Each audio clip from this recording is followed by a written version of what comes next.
Well, it came about when I retired.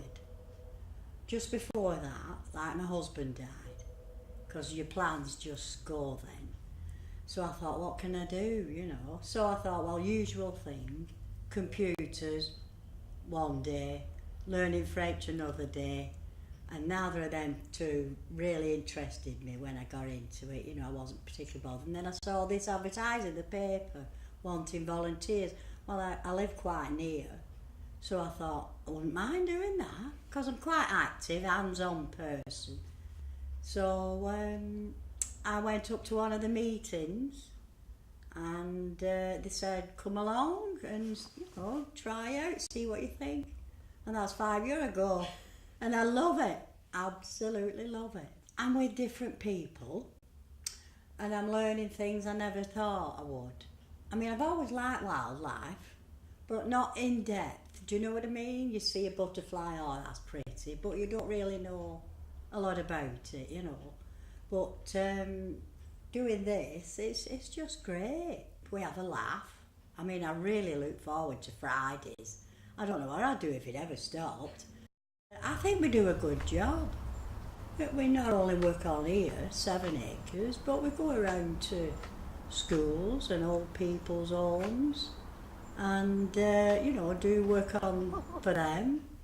And I think we do a good conservation work. This is what's called Himalayan balsam, and unfortunately it's taking over the most parkland and wildlife areas, and it has to come out because our own species is just getting swallowed up and we can't get our own species to grow.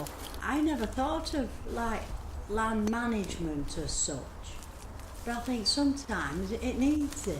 You know, I always thought, let nature get on with it. It's done a good job up to now, but I think sometimes you do need to step in. It's like this horrible job, what we call balsam bashing. Oh God, it's like pulling them flowers up. You'll never get rid of them, but it needs to be done.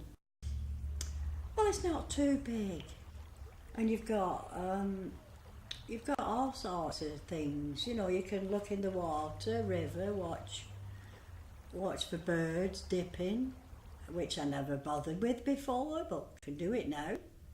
And it's not too overgrown because we keep it clear, pathways, and it's a nice, friendly spot.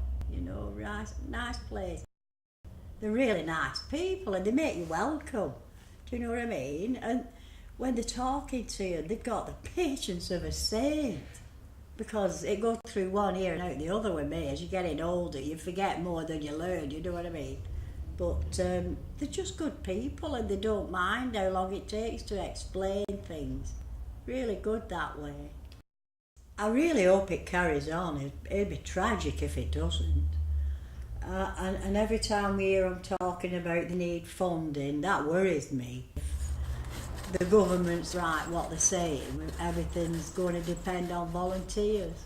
So if we all stop doing, I'm afraid it'd be in a bad way, wouldn't we?